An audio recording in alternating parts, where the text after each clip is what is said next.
જીવવાનું નામ જીવન, જીવવાનું નામ જીવન. જીવવું કરે એની શ્વાસ લેતા હો એને જીવવું કહેવાય, શ્વાસ કોમામાં હોય એને જીવવું કહેવાય. તો જીવવું કોને કહેવાય? જીવ એને કહેવાય કે તમે શ્વાસ લઈ રહ્યા છો પણ જોડે જોડે જે હેતુથી અવકાશ પ્રાપ્ત થઈ છે હેતુ એ દિશામાં જઈ રહ્યા. So living is growing. Growing વિકાસ કરે, ઉન્નતિ કરે, આંતરિક ઉન્નતિ કરે. આપણી સાદી ભાષામાં કહીએ તો અંતર શુદ્ધિ. આંતરિક આનંદને પ્રમાણમાં કરે. જીવવું એટલે ઉન્નતિ કરવી, વિકાસ કરવો એટલે કે આપણી ભાષામાં કહીએ તો અંતર શુદ્ધ કરવું. જેથી આપણું સ્વરૂપ છે એનો આપણે લાભ મળે. અંતર એને શુદ્ધ નથી હોતું ત્યારે ભયરૂપ હોય. ભયરૂપ હોય એટલે અંદરનું મનથી અનુભવી શકાય એનું વાત નથી. અંતરનો ભાવ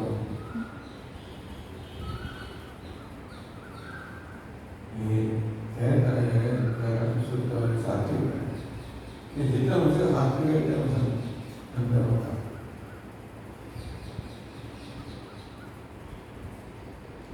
જીવવું એટલે સુખનો અનુભવ કરો, સુખ ભોગવો. સુખ તો આંતરિક વસ્તુ છે પણ મન પણ આંતરિક હોવું જોઈએ, અંતરમાં હોવું જોઈએ. સુખને ભોગવવા માટે મન અંતરમાં બનાવો એટલે મને શુદ્ધ બનાવો. રાગ દ્વેષ હોય આગળ મુક્ત બનાવો. આગળ મનને ભર્યું બનાવે એટલે વિષય આગળ મુક્ત હોય માટે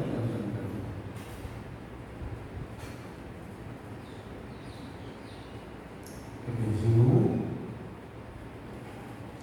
એટલે રસમાનો, આનંદ માનો,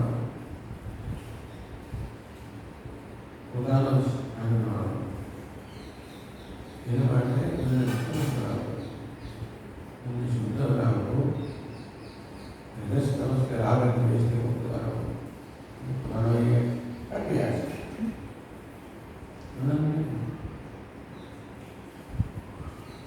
શ્વાસ રહેવું થોડું એટલું જ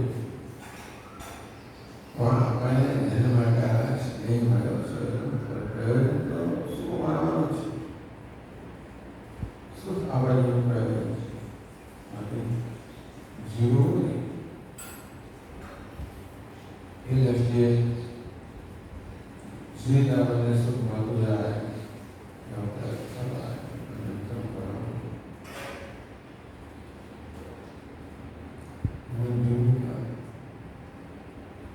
અંતરમાં કેમ થાય?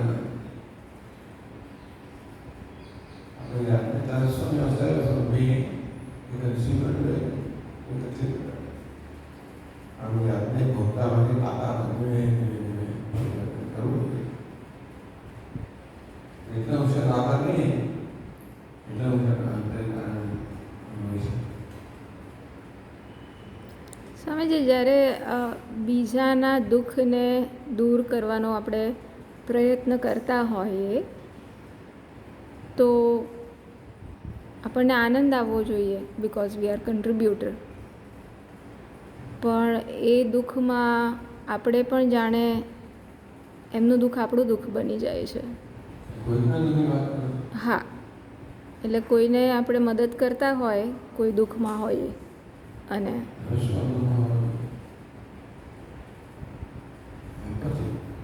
એમ્પથી સિમ્પથી અન્ય દુઃખી હોય આપણે એના પ્રત્યે સહાનુભૂતિ ધરાવતા હોઈએ એટલે આપણે દુઃખી હોવા જોઈએ.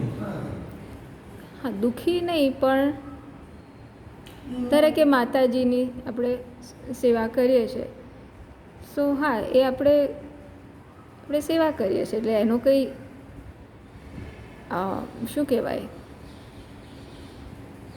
આપણે દુઃખ પણ નથી, આનંદ એવો આંતરિક આનંદ પણ નથી, પણ we are just constantly taking care of her and we are hoping that she recovers soon. એટલે એ અવસ્થાને શું કહેવાય, ઇન અ વે આપણે મદદ કરીએ છીએ. એટલે આપણે ઉદાસ હોવા જોઈએ જરૂરિયાત નથી. પ્રસન્ન હોઈ શકો, તમે બુદ્ધિની સેવા કરી શકો.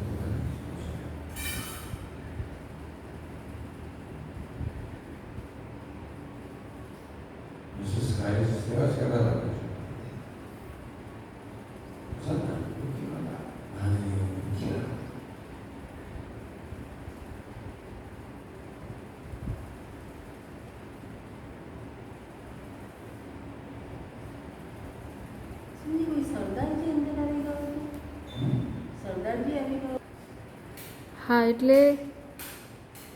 હા એટલે ધારે કે સ્વામી શિવાનંદજી પણ એ સેવા કરતા હતા આવી રીતના, પણ એ દુઃખી નહોતા થતા.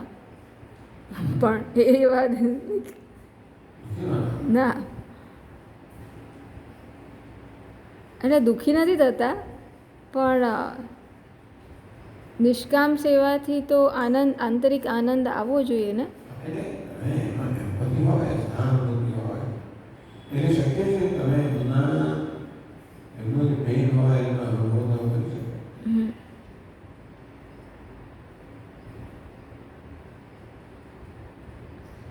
જે તમને સેવાની પ્રેરણા કરે,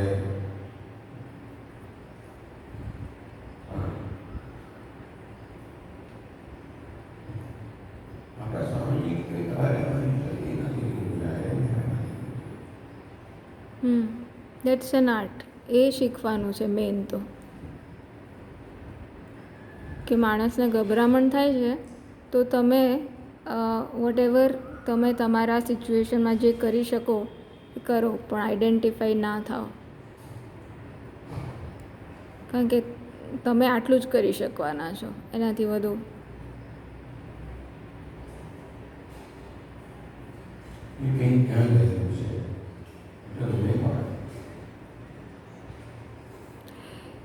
ઇઝ ઇટ કે ડુઅરશિપ વધારે હોય ત્યારે એવું થાય પેન, કરતા ભાવ હોય ત્યારે એવું થતું હશે, એવું બની શકે.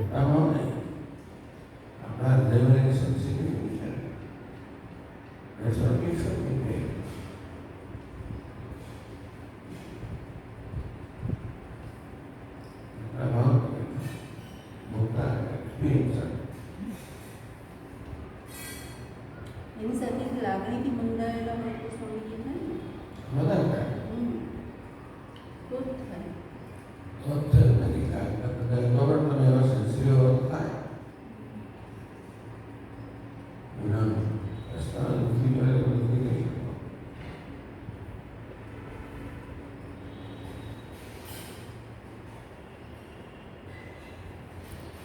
પછી સ્વામીજી નિસ્વાર્થ સેવા,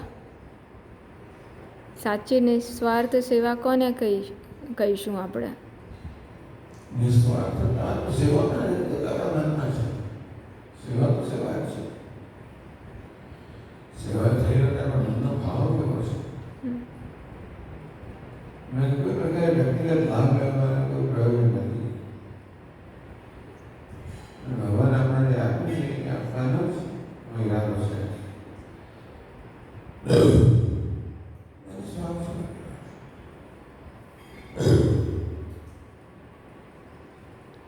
ઘણીવાર એ કરતી વખતે તો આપણને લાગે છે કે આપણે નિસ્વાર્થ ભાવેથી જ એ સેવા કરી છે, કે મારે કંઈ એમાં ઇન્ડિવિજ્યુઅલી કંઈ મેળવવાનું છે નહીં. પણ જ્યારે ફળ આવે ત્યારે કોઈક આસ્પેક્ટ એવો છતો થાય કે જે મને ખબર પડે, મારી અપેક્ષા અહીંયા હતી, એ એટલા ભાગે હું કમ્પ્લીટલી નિસ્વાર્થ નહોતો. સમજ ગયા પછી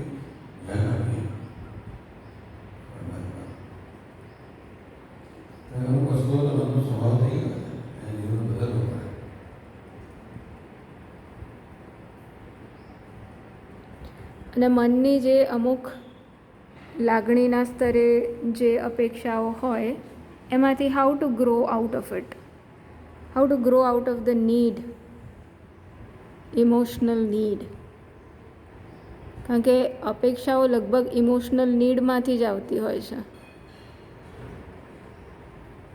હા, ઇમોશનલી પણ હોય, ઇન્ટેલેક્ચ્યુઅલી હોય, ઇમોશનલી હોય. કારણ કે માન મેળવવું, પછી રેડિકેશન મેળવવું,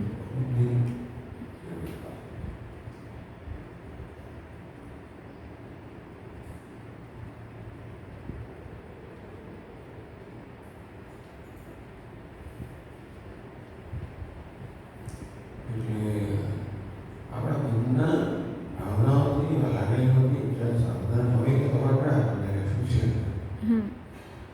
ધીરે ધીરે સભાનતા ખબર પડે છે સમજવું પડે શું છે.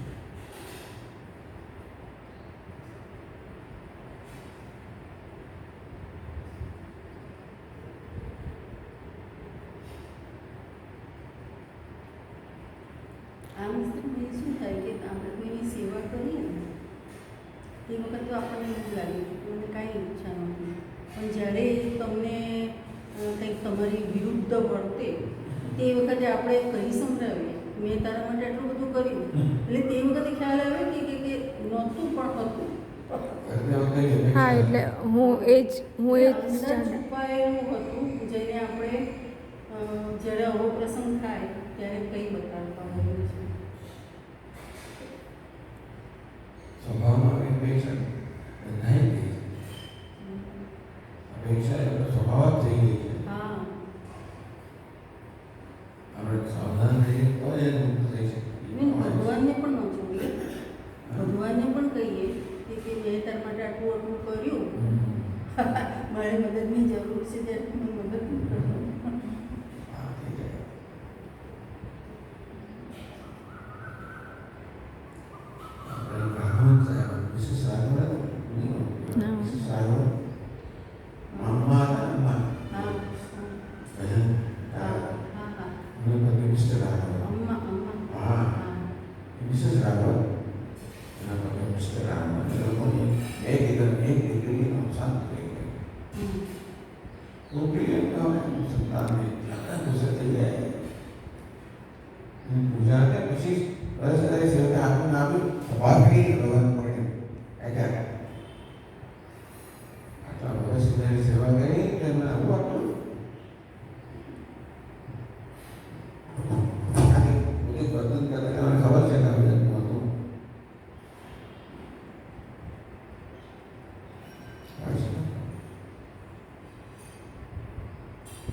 તો મેં એવું સાંભળ્યું છે સ્વામીજી કે નિસ્વાર્થ સેવા માત્ર બ્રહ્મજ્ઞાની કરી શકે.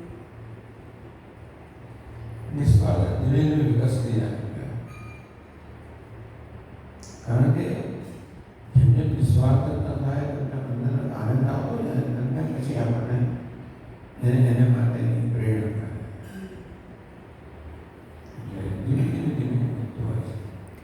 બેઝિકલી અંદરનો આનંદ આવતો જાય એટલે આપણો એજન્ડા પણ ધીરે ધીરે ઓછો થતો જાય, એવું જ થયું ને.